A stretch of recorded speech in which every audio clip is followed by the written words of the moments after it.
Bueno, es momento de nuestra mesa de debate y nos acompañan, como en otras ocasiones, Leticia Calderón, investigadora del Instituto Mora, y Ramón Morales Izaguirre, académico y analista. Muy buenas noches a los dos, gracias por acompañarnos.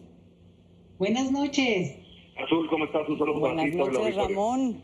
Bueno, pues, Leticia, muy buenas noches. A ver, les diría yo, estamos a una semana de este ejercicio inédito, ciudadano.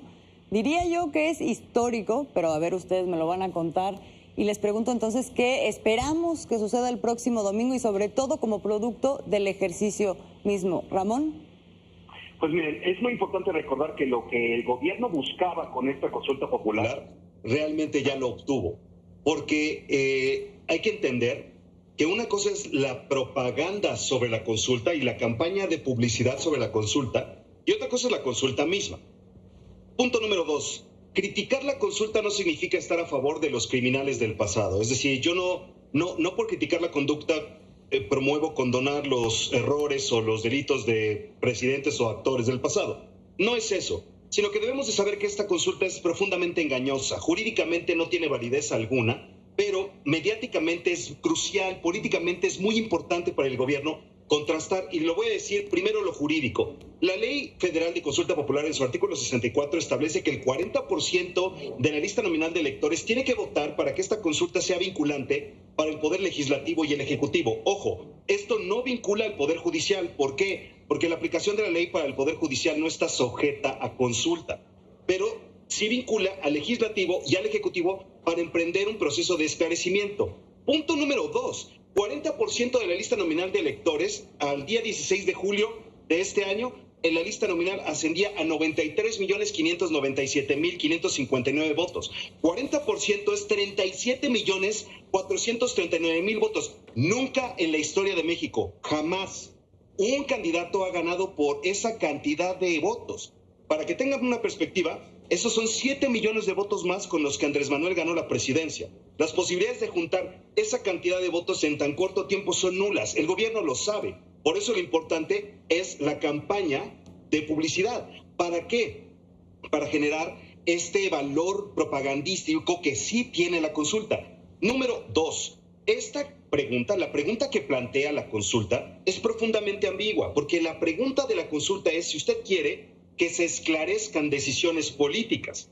¿Eso qué significa? Pues está muchísima interpretación, porque las decisiones administrativas están establecidas en un marco regulatorio, pero las decisiones políticas no. Entonces, esto abre la puerta para que haya un show mediático y una cacería de brujas de corte mediático-político al interior del Congreso de la Unión, protagonizada por el Poder Ejecutivo, pero el Poder Judicial no tiene vela en el entierro en un espectáculo como esos.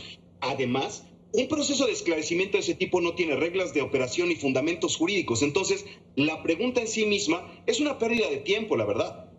A ver, Leticia, ¿cómo la ves tú?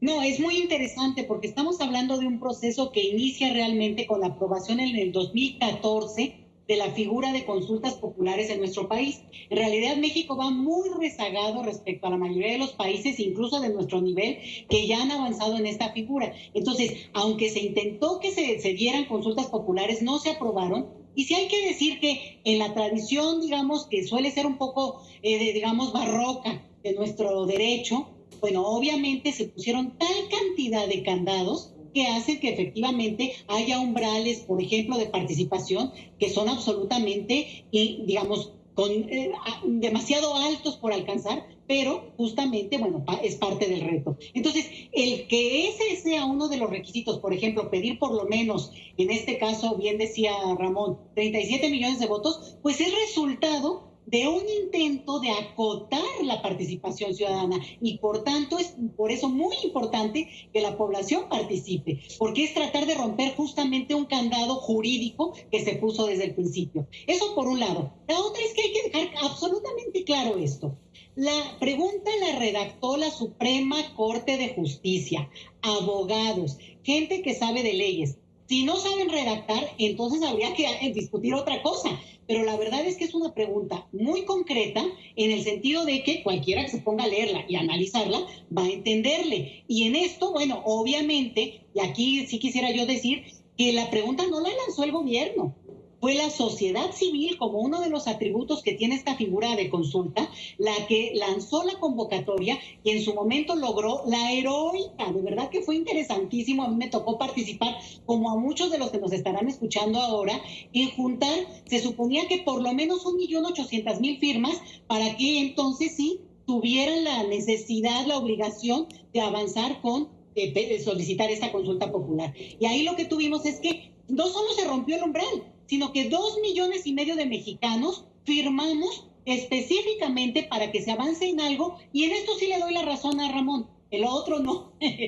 No, Ramón, pero es que tiene que ver con que entender que la consulta no es un día, no es una pregunta. La consulta es un proceso justamente en la etapa que estamos viviendo en México de consolidar nuestra democracia. Y en ese sentido pasar de una participación electoral más digamos, de testimonial en el sentido de ir, ejercer mi voto y dejar que los políticos hagan lo que quieran, a una participación, una democracia participativa. Entonces yo ahí diría que estamos hablando de algo muy distinto, porque si te quedas en el asunto de que si gana o no gana, que si el presidente desde el día que tomó posesión en este país, a la presidencia, dijo que no le interesaba volver ni al pasado ni a revisar eso.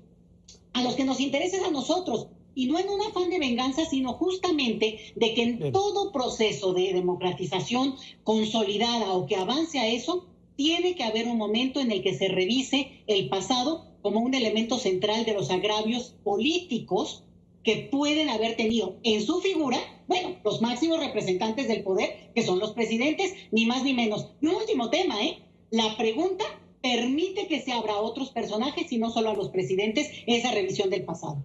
Ramón, Leticia, creo que a nadie le queda duda de dos cosas que van a pasar la próxima semana. Va a ganar el sí por la propia naturaleza de la consulta y va a ganar con una muy apabullante mayoría. Pero yo les quiero preguntar algo, porque también hay un elemento central. No van a tener los 37 millones, muy difícilmente los van a tener. Pero aquí hay una duda. Quiero preguntarles sobre el lunes. Ahí es la parte clave. ¿Qué va a pasar el lunes cuando ya tengamos los resultados?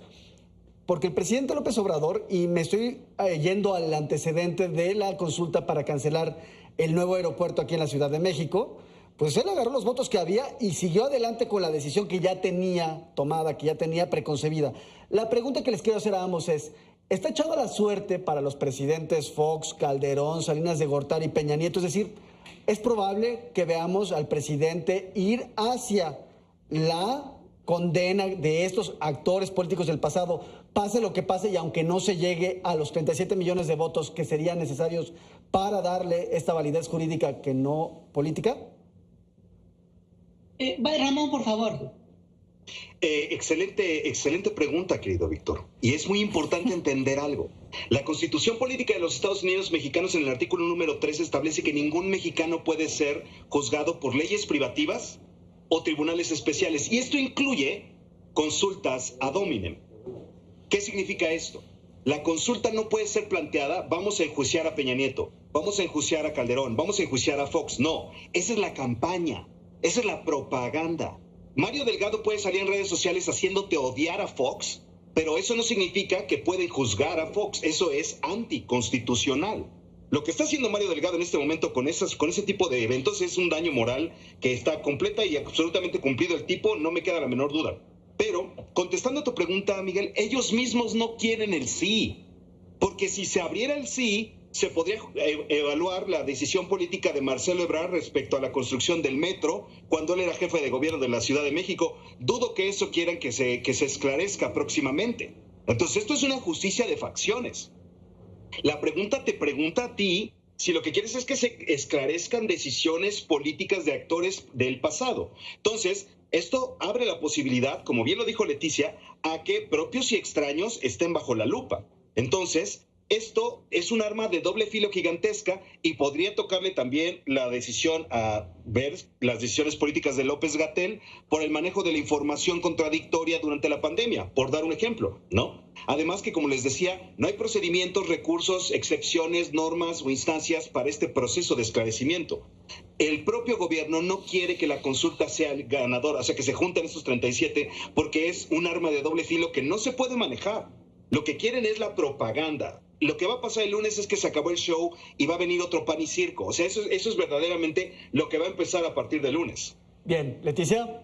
Bueno, el day after, ¿no? El siguiente día después del gran momento. Mira, primero estoy convencida de que se van a juntar los votos. Y gracias a este tipo de oportunidades que tú ofreces, que ofrecen ustedes en este espacio, pues obviamente la ciudadanía se va enterando. Ha sido como muy limitada la información, pero yo creo que sí hemos visto en los últimos días ya más de manera más contundente un ejército de ciudadanos informando a ciudadanos. Y esto hay que atesorarlo, porque aquí hay muy poca participación, digamos, de instancias que serían propias del gobierno en general. Por ejemplo, el INE. Es sobre todo la ciudadanía quien está empujando esta información para que la gente participe. Primero. Entonces, si hablamos de 91 millones de ciudadanos en este país en términos de credencial para votar con fotografía, bueno, 37 millones es perfectamente posible que se logren. Y si, como ustedes afirman, sería abrumadora la participación por el sí, bueno, pues entonces más bien veremos cuántos nos hay, ¿no? Esa es una. La otra que yo creo que es muy importante es entender que finalmente, como proceso que es, obviamente se inicia y se abre, digamos, una continuación de procesos jurídicos que ya vienen de tiempo atrás, que en realidad lo que hay que hacer es presionar, señores. ¿Dónde está Lozoya ahorita? ¿Dónde está toda esa red de la estafa maestra? ¿Dónde están todas estas, digamos, agravios que jurídicamente sabemos que ya tenían un proceso? La Casa Blanca de Peña Nieto, nunca supimos si la señora Rivera realmente entregó o no sus constancias de que había pagado impuestos del dinero que dijo que entregó. Es decir, hay una cantidad de elementos que lo podemos acotar a los presidentes como las figuras máximas y efectivamente esto abriría un canal para algo que es central en nuestro país,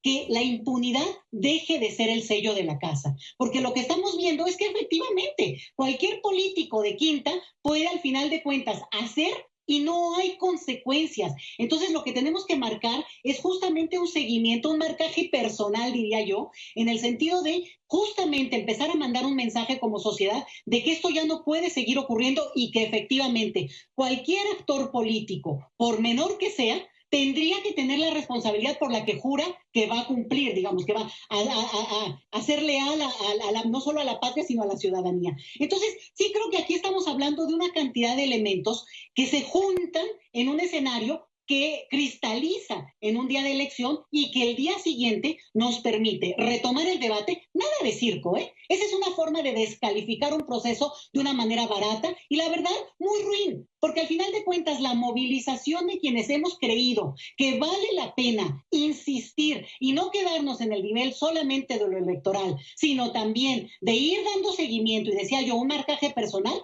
creo que no se vale pues, porque al final de cuentas estás hablando de una energía muy importante de una ciudadanía que, insisto, nos hemos tardado, En otros países nos llevan larga delantera.